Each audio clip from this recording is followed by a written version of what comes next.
If you want to go ahead and type in where you're from, just so I can get an idea of where we're all calling in from.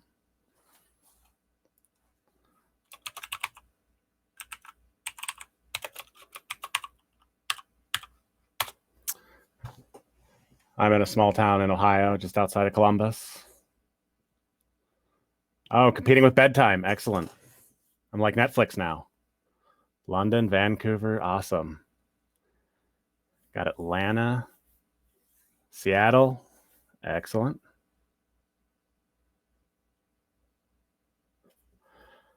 All right, so we've got from the West Coast over to Europe. That's good. We're covering a good chunk of the world right now. That's pretty neat. All right. So this is building a community-driven course. So who am I? My name's Leo Guinan. I'm the founder of DefiNet. We're in the process of building out a revenue-sharing platform, hoping to help creators and those who help creators come together and be economically successful. I've been a corporate software engineer for about a decade, and over the course of the pandemic, I realized that just being a corporate software engineer wasn't really what I wanted to do with my life. I was looking for something more, so I started writing, and that was my first introduction to the creator economy, and I realized how powerful it can be, that anyone on earth can benefit from what I have to say, and that's an incredibly empowering feeling. And so in November, I decided to leave my corporate job and start exploring the world of, I wanted to launch a startup. I wanted to get involved with the creator economy in any way I could. And I also recently discovered that I'm ADHD and autistic, which does play a role, and we'll talk about that here in a little bit. So just to give you an overview of how this is going to go, we're going to cover the types of online courses that are currently available and kind of how community-driven courses fit into that. Then we're going to talk about what type of people should be looking to create a community-driven course. We're going to go over the benefits of creating a community-driven course. We'll actually go into the how, like how we're going to do it, and we'll go through a couple exercises there. And then finally, we're going to do a case study of the community that I'm building for neurodivergent entrepreneurs and how that looks in practice. Okay, so getting started. Let's talk about the types of online courses. The most traditional type of online course that most people think about when you say online course are massively open online courses. These are courses that are widely available. They typically have a free or low price point, typically in the range of, let's say, $0 to maybe $500 on average. The problem is that these courses are self-paced and have a terrible completion rate, somewhere in the realm of about 15%. And so anytime you're creating these online courses, they're not really impacting students the way that other types of courses are. So on the other end of the spectrum, there are cohort-based courses. These involve groups of students coming together over the same time frame to learn the same material, typically through live interactive sessions. They usually involve workshops, and it's really heavily community-based because this peer-to-peer learning makes a huge difference with students being able to grasp the material. And the problem here, though, is that these typically involve smaller cohorts. For example, On Deck is a perfect example of a cohort-based course, but the Course Creator Fellowship was limited to 150 students. They do have a higher price point, so these come in as a premium offering. It makes it hard for students who don't have the income to be able to afford these courses, so that causes some issues there too. There are also a lot of work for course creators. I am astounded at the work that Andrew and Jackie and everybody else has put into making On Deck successful. It takes an absolute ton of work, but the benefits are definitely there. These courses have completion rates around 85%, so massively higher than the massively open online courses. In the middle, we've got hybrid courses. Now, these typically involve kind of a widely available component in the sense that there's usually self-study material available in the form of recorded lectures or text that you read. But then there's a community aspect as well. So the community comes in secondary. It's part of the paid experience of the course. And so you get a lot of the benefits of a cohort-based course, but at a price point that's more, it's in between the cohort-based course and the massively open online course. So that comes in at the middle.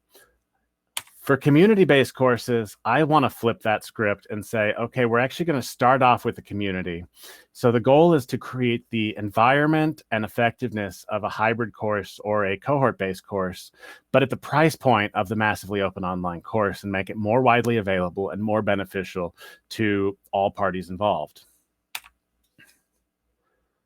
All right, any questions before we go on to the next section?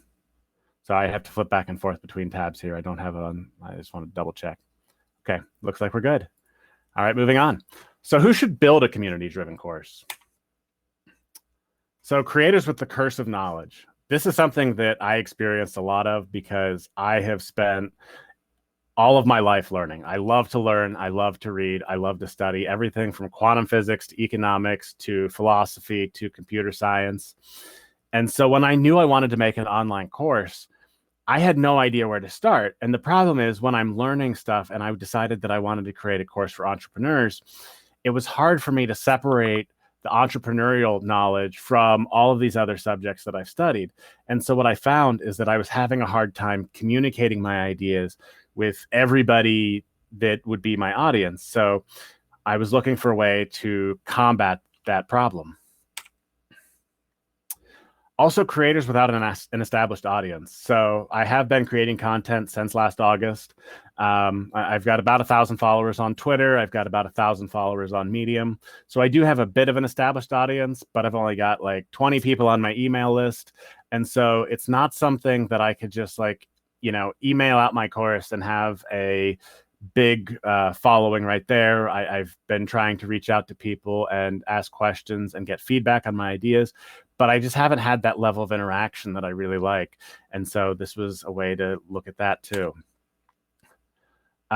Creators who don't have time to teach a cohort-based course. As I mentioned, cohort-based courses are really amazing, but they take up so much time. And as I mentioned too, like I'm in the process of getting a startup off the ground. So when I was trying to figure out if I wanted to do a cohort-based course or something like that, I just didn't have the time to put forth and really make a cohort-based course successful. So I was looking for ways that I could reduce the amount of time that I needed in order to make this successful, but still be effective.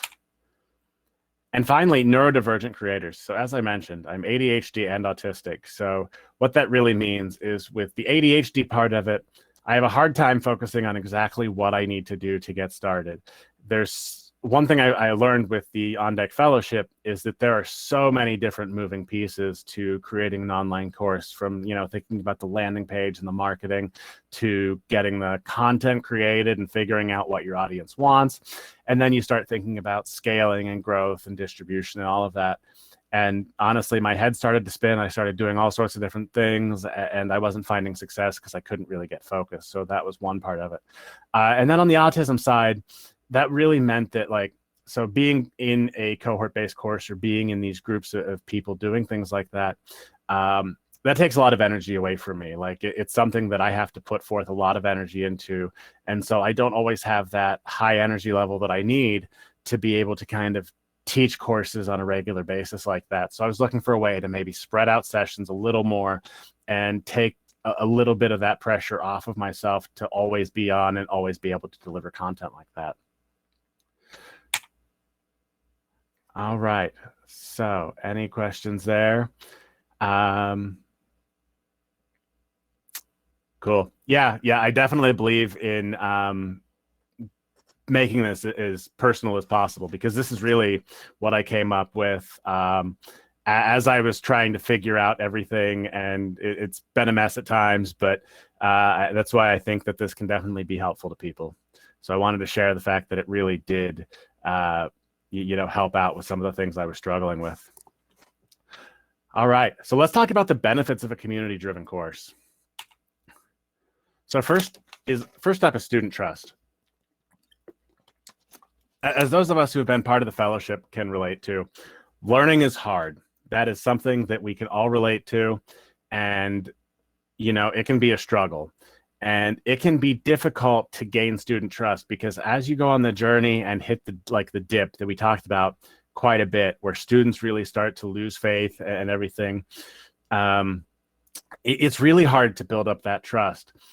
But one thing I realized is that if you start off with a community and you start off with people who are interested in succeeding and helping you create that content, that trust gets built up over time. So you don't have to worry about creating the trust really as part of the course. It's more of an ongoing process. You don't have to focus on nearly as much.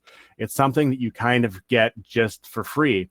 And so, it's also important when you're thinking about how to make a product, and this is coming from the startup experience. For people to buy your product, they have to feel a lot of trust for you. And so it can be difficult to develop that trust and create that connection that will allow people to actually spend money on the things you're offering.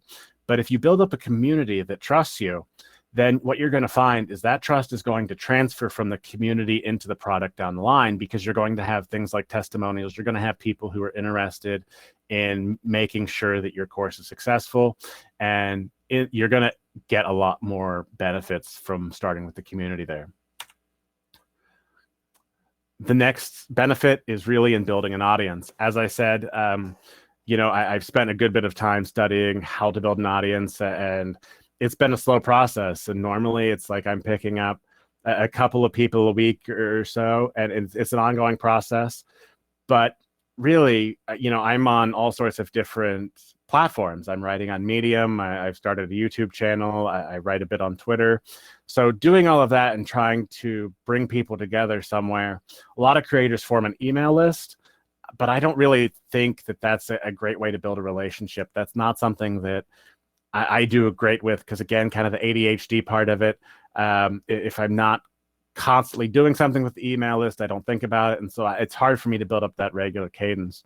But having a community where I can invite people in and we can kind of have those conversations, it makes it a lot easier, because then you just drop a link to your community with all your content. You don't have to worry about building a landing page that converts people to your email list. You don't need to have that level of trust before they start coming in. And so I think that makes it a lot easier. Identifying pain points and kind of coming back to the curse of knowledge. So it can be difficult to really understand exactly what problems your students are having. And so, again, when I was looking at building a course for neurodivergent entrepreneurs, I knew very well what problems I've had as I've gone on this journey, but I wasn't sure exactly what problems other students were having. And so instead of being able to reach out to people individually, and I've done a lot of like polling on places like Twitter and things like that, and I've gotten some feedback that way. But again, those platforms don't always make it easy to kind of go back and forth and really dive into these pain points. But if you have a community focused around the problem that you're looking to help solve, all of a sudden you have a safe space for students to come in and talk about the issues they're having with the knowledge that they're going to be working towards solutions. So having this community allows you to really easily identify what pain points your students are experiencing. Content testing. So this has been a great thing for me, and also terrible, because I really like playing around with new things. And I think that's the ADHD thing, the novelty. So again, I write on Medium. I've got a YouTube channel. I've got a TikTok channel that, I'm playing around with all these different things. But, sometimes that hurts you when you're building an audience, because, people don't always know what to expect. But if you've got a community that you're building around, you kind of have that opportunity to try new things, because you've got a community that's going to support you. And you just say, hey, look, I wanted to try something else out here, give me some feedback. And because they're more closely associated with you and they have that deeper level of connection than, let's say, a large email list or a large Twitter following would, you're going to be able to get better feedback, and you're going to be able to have more freedom to try out this content and different forms, and just, see what works and see what doesn't. And you're going to have a much shorter feedback loop in this, because you're going to have that closer relationship that people are going to be willing to tell you what works and what doesn't, as opposed to just, having your audience kind of drop off when you're not making the content they expect. Incentivizing growth. So this is something that's really been interesting to me too. I've been studying a lot of the way like cryptocurrencies are used to kind of grow different communities. And so having a community that has its goals aligned to the growth of the community is something that I think is something we can really benefit from as course creators. Because by bringing in a community who's invested in the growth of the community, because it makes it a better place, a more effective place for creator or for community members to really come together and solve problems and help each other out.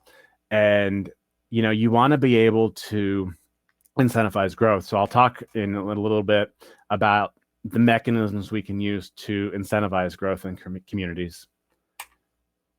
And then preparing to scale. So this is kind of the other side of the growth. So as the community grows, you're going to want to be able to scale your offerings. And so the best way to do that is to look at the most active community members and see who is being the most beneficial to your community as a whole. And that's really where you're going to start seeing opportunities to bring other people in, to see who's helping out, and to take advantage of other people's skill sets that can be complementary to your own and allow you to really achieve that next level. Fast iteration. So this is one of the most important parts here.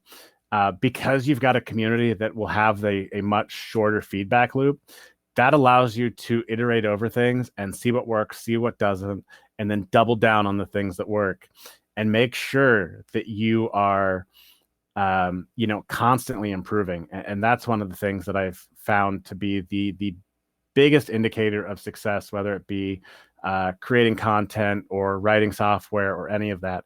You want to just start with something and start iterating and iterating and iterating. And in the end, you're going to end up with something way beyond what you could have begun to even think of when you first started. All right.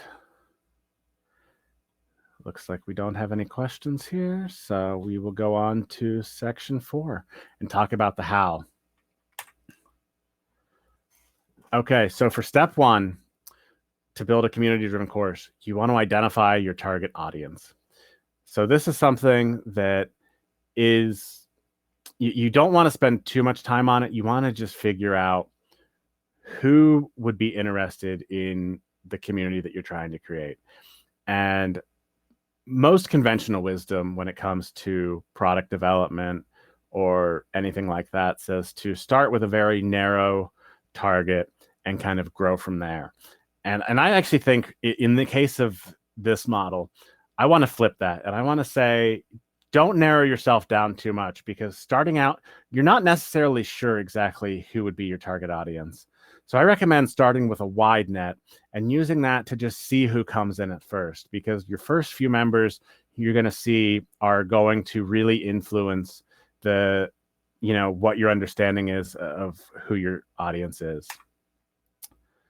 So what we're going to do is we're going to go through an exercise here, and I want you to think through who your target audience would be. So as you're creating a community, just kind of be general with it, and also think about like, what kind of people do you actually want to interact with on a regular basis? Because I think a lot of times when people are starting to build products and communities, they don't necessarily consider that.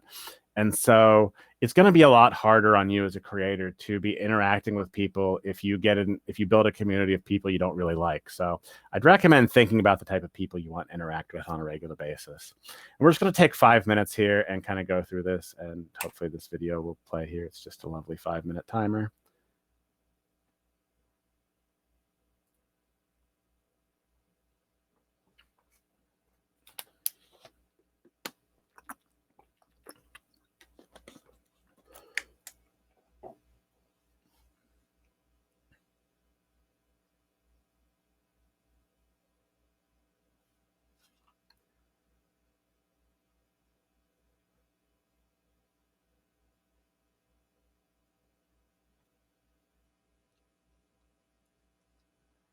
Thought that had some music coming with it, but it doesn't seem to, does it?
any of that music actually coming through, or is it just in my headset?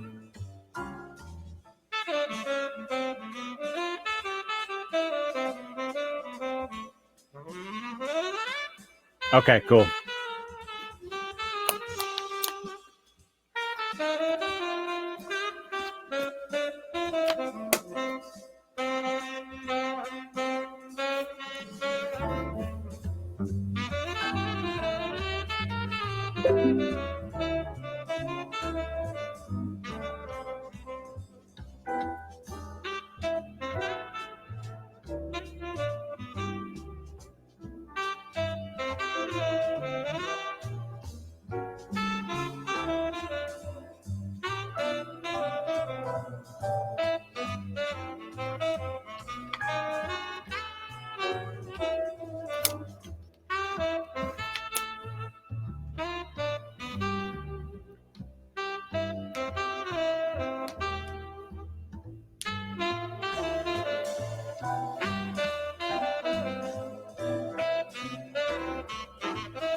All right. So after that, if anyone wants to go ahead and share in the chat, maybe what you were thinking as far as getting your community started and like what kind of people you'd be looking to bring in, that would be great.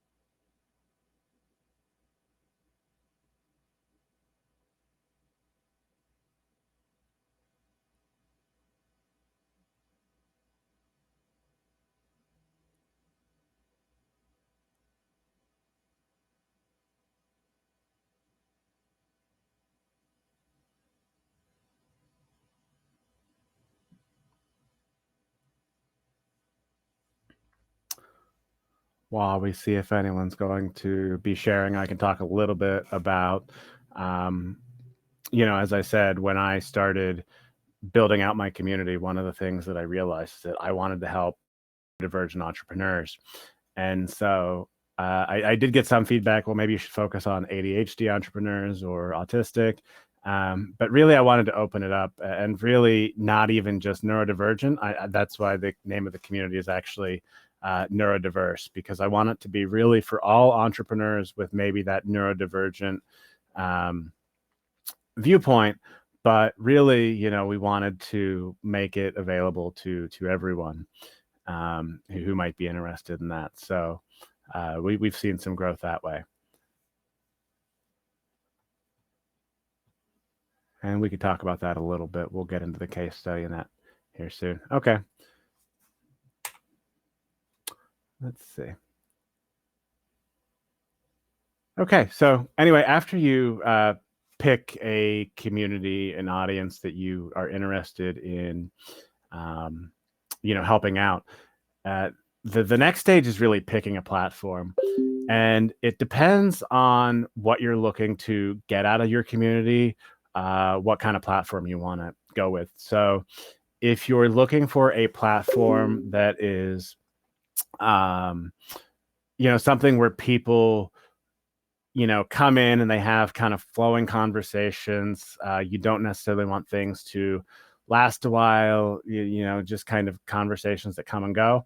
A platform like Slack or Discord might be something that you're interested in having. And, these platforms, people already are using them, depending on what they do, in the tech community. Slack is pretty common. So, like many of you, I'm sure I have something like 10 or 12 Slack communities that I'm part of. Discord channels, again, another 10 or 12 of those. So these things fit into people's lives. They understand how to use them. And so you're not going to have a learning problem there where they're going to have to come in and pick up a new platform. Now, if you're looking for a community platform that allows you to have longer form conversations, or conversations that might be more formal, more searchable, things like that, a platform like Circle is really good for that.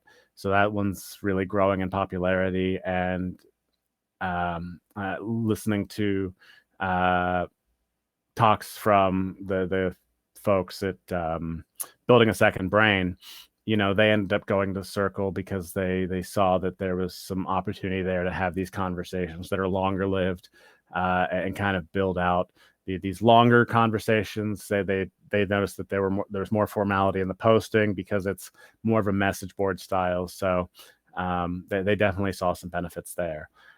Or there's a number of other platforms, and it really comes down to figuring out what you're looking to get out of a platform. And so the one I ended up going with is a new platform called Super. It's super.fans. And the reason I went with this platform, or there were a number of reasons with that, but ultimately, because it was so early and it had a lot of the things that I was looking for in a platform, I've been able to work very closely with the founder and really customize the experience that I'm looking to get out of it. And it already had built-in things for like monitoring activity and bits like that. So I already had kind of the infrastructure that I wanted to start with, and then we're able to kind of build out these experiences as we go on, as we grow the community. So I went the really customizable route, and got on with a new platform. So that's an option. There's all sorts of new platforms coming out every day. And then, so once you have a platform, you've got a problem because you still don't have anybody on the platform, right? So now you've got to start looking at You got to look at starting conversations with your potential users. So we need to think about where they are, and like, where are they gathering? Where might they be? And then you have to go to them and start conversations there, because obviously, if you want to bring people into your community, you need them to find you. And another option, instead of just going out and starting conversations directly, you can also start creating content that leads back. As I said, just write a blog and throw your community link in there. Create Twitter threads and throw your link in there. And I've had a good bit of success bringing people in through those mechanisms, because it's something that people will end up at, and so it doesn't require that real time. Or you can go on Twitter and, one of the things I've been working on getting better at is using Twitter's advanced search functionality to really find people that are having problems that you're wanting to help solve. So I try to be involved pretty decently on the neurodivergent side of Twitter, and TikTok and things like that, because that's where people that are gathering that I want to start talking to. So for this next exercise, I want you to think about where your audience lives. I want you to think about what kind of questions you could ask them to get started. And I'm just going to give you like 3 minutes here to kind of think through this. So now that you spend some time thinking about what kind of people you want in your community, figure out where they are, and figure out what you want to talk to them about. And we'll go ahead and take 3 minutes here.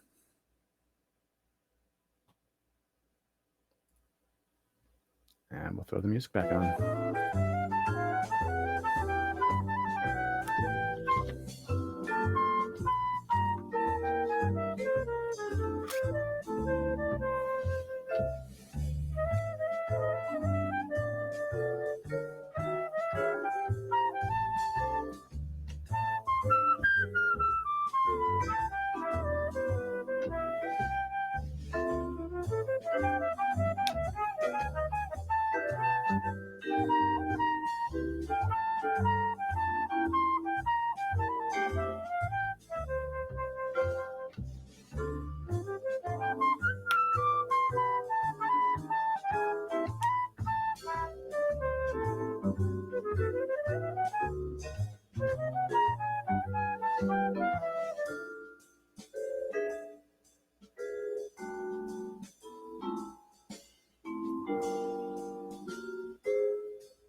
All right.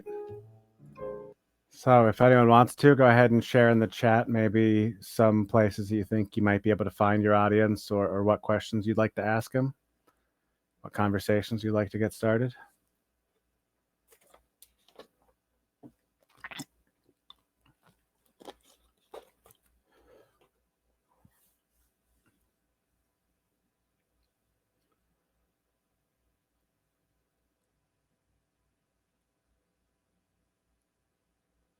Okay, found on Instagram and Twitter. Yeah, social media is a great place. And typically we're all spending probably more time than we should on those platforms anyway. Pain points, how they've gotten over certain humps, what they found to be working. That's always a good one too, because and what they're experimenting with, what resources. That's all stuff that you can use in your own courses, right? So, yeah, those are great conversation starters, great things to have there, because you're going to be getting these data points, and you're going to be able to work with them. And it's also, if you find that people are experimenting with them, and we'll talk a little bit more about this too, but really bringing your community in, and letting them kind of converse with you and share what they're doing, because what you're going to find is that people enjoy talking about that stuff typically if they're working on it, and they may not be sharing it as much. Let's see. Yeah, that's perfect. So doing the more specific outreach, the institutions they use, colleges, job centers, like that. Yeah, that's exactly right. So that, you know, it gives you all this data, right? So by having these conversations, um, we really are able to get a much better understanding of what our community needs and where we can best, help them. So that's really what this comes back to, right? Is helping our community. So this is a great way to get started with that. All right, let's move on. Maybe. Let's see. Okay, so now that we've identified, we've started thinking about what problems our community is facing. We start thinking about the ways that we can help our community members. This is when we can start talking about creating sessions. And so, what we're really ultimately looking for is sessions that we can either um, record and package up as a course down the line, or at least just testing them, right? So let's say I've got an idea for creating a session around dealing with rejection sensitive dysphoria. So that's something that a lot of neurodivergent folks have to deal with. The sense of rejection and is definitely magnified. And so, as someone who's been creating a startup, one of the things that I found is that I've had to deal with that at times when I've been turned down by investors or potential business partners or things like that. So, this is something that I start asking questions about what problems people are experiencing, or, even, hey, is this something you've dealt with? And if you start to get feedback that they have, that gives you the indicator that you should go ahead and create a session around something like this. And so one thing that I'm really trying to do with these sessions is I'm trying to do something on a cadence that people in the community can start to expect and, kind of schedule around. So I'm still trying to figure out exactly what that cadence would look like. But starting out, I think I'm going to shoot for once a week and really, have these sessions geared toward what I'm hearing back from the community. So, um, one of the things I want to point out too is that these sessions don't necessarily have to be free. So that's one of the things I've been looking at in using Super, is having like paid sessions that are actually low cost. But really what you're going to do is you're going to have the members of your community buy into your ideas. So instead of pre-selling a course for, some chunk of money up front, what we're doing is we're selling these, smaller sessions that community members can take advantage of, where they're paying for the ideas that are the most interesting to them. It's a smaller chunk of money that they would have to pay. And so they don't need to have as much trust. So even starting off, you can still do $5 and $10 sessions if you'd like. And really, this gives you a way to kind of gauge interest in your various sessions. And then it also leads into the next part here, which is rewarding activity. So this is something that I think is very important in the community driven course, because in order for your course to be successful, you have to have an active community. But what does an active community really mean? And the answer is that depends. It depends on what you need for your course. So one of the things that I'm looking at doing is I want to reward activity in but through things like, asking questions, doing polls, things like that. I want to track that. I want to see which people are responding when I request feedback on sessions. I want to see who's attending sessions. And so that's why it's nice to have these little paid sessions, because one of the things that I'm looking to institute as part of this is actually revenue sharing. As I mentioned, that's what my startup is based on. So what I want to ultimately do is reward community members who are at a certain level of activity in the community, whether it be through attending paid sessions, or whether it be through just providing feedback, being active members, helping other members, things like that. I want to be able to reward that activity, because that's what is going to help the community grow. That's what's helping the community be successful. And so I want to make sure that I'm rewarding that behavior. And then importantly here, I think it's super important to include the community.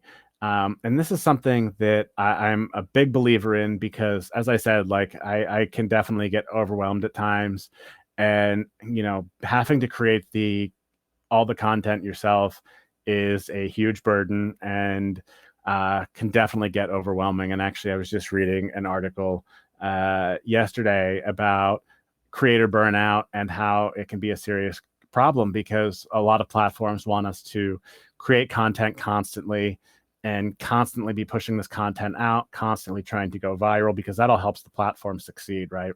So, as a way to kind of offset that, my suggestion is to start including the community. Do things like, just starting out, maybe community interviews for one of your sessions. Just, bring someone in and say, like, hey, let's chat about what you're doing, what you can help with. You could even do it as like a one-on-one coaching session if you wanted, that, the community can kind of watch and participate in, and just kind of show how you would do something like that. Or, you can have people come in to talk about like the different things they're doing, and as Fee was pointing out, talking about the approaches they're trying to solve their problems, things they're experimenting with.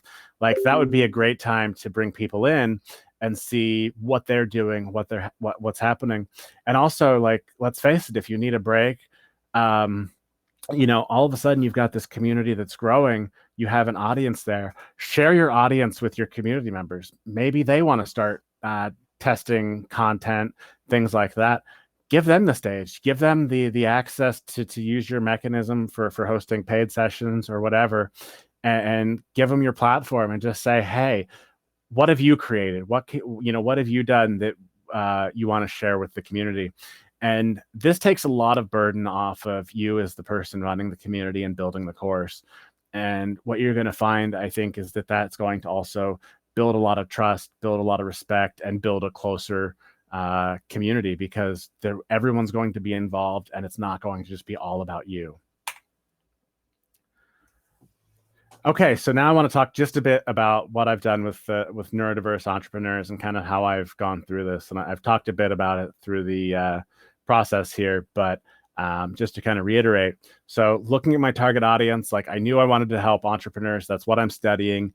I'm learning a ton about that. So that's what's, I'm constantly doing things to kind of learn more about being an entrepreneur, starting and running a business, marketing, things like that. And I've also realized that I'm ADHD and autistic. And so I've been looking for, I realized that there wasn't really a community that focused on entrepreneurial or entrepreneurship from that angle. And so that's really kind of where I started, looking at that target audience. And then looking at the platform, as I said, like I actually started off on Slack and got a couple members as part of that community, but I just wasn't quite as active as I wanted. And I didn't have all of the mechanisms in place. So as I'm trying to figure out what bits and pieces I needed in order to be successful, I ended up going to Super. And as I said, I've been working with the founder there to really design what I determine is the optimal community experience. And so we're working on building out paid sessions and, tracking user activity in a way that really helps the community be successful. And so what we're hoping to do is provide that as a blueprint for anybody else who wants to create kind of that same sort of experience. Starting conversations. Again, I'm pretty active on Twitter. Again, probably more so than I should be. But I also write on Medium, so I've been building up an audience there and kind of writing a bit about both being a neurodivergent entrepreneur and just entrepreneurial things in general. So I've gotten a lot of good feedback there, and then I've started bringing people into the community. So I started the community, I think 2 or 3 weeks ago, and we're up to, I believe, 12 people now. But one of the things that I have had issues with so far is I've gotten people to join the community, but it hasn't been very active yet, because the being a new platform, people aren't used to coming back to it. And so there was a bit of resistance between when they sign up. So they request access to the community and I have to manually allow them in. And so there's a delay between when they request and when I allow them, and there hasn't been like a notification system there. So one of the things that we're looking at doing is adding in user notifications and things like that to make that process more streamlined, and so we can kind of build that out. But so the conversations haven't been as active in the community as I'd like yet, but we are working on that, and then hopefully we're going to see some success there. And then for rewarding users, so as I said, I'm looking at doing things like rewarding activity through like free entrance to paid activities. So really what I'm looking to do is I'm looking to set some like baseline of activity, and we're still kind of working out exactly what that'll be. But I think what we're going to do is probably do it on like a rolling 3-month basis, to where if you're part of it and you've been active in the community by answering questions or responding to polls, things like that, referring other users to the community. So we've just implemented the referral system there. That's going to get you free access into these paid events.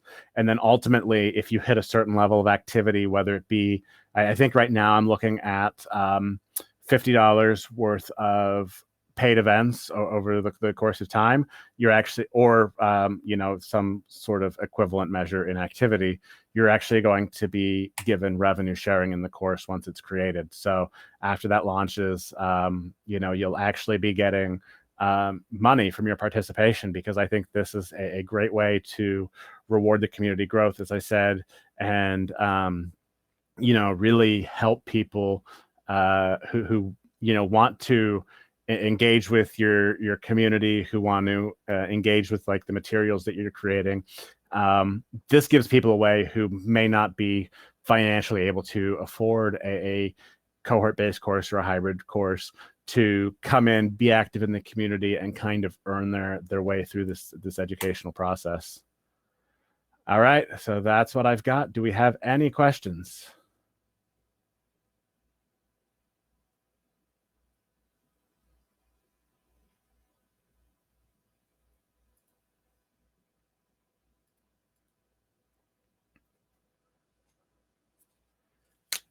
Give everyone a few moments here. See if we've got questions.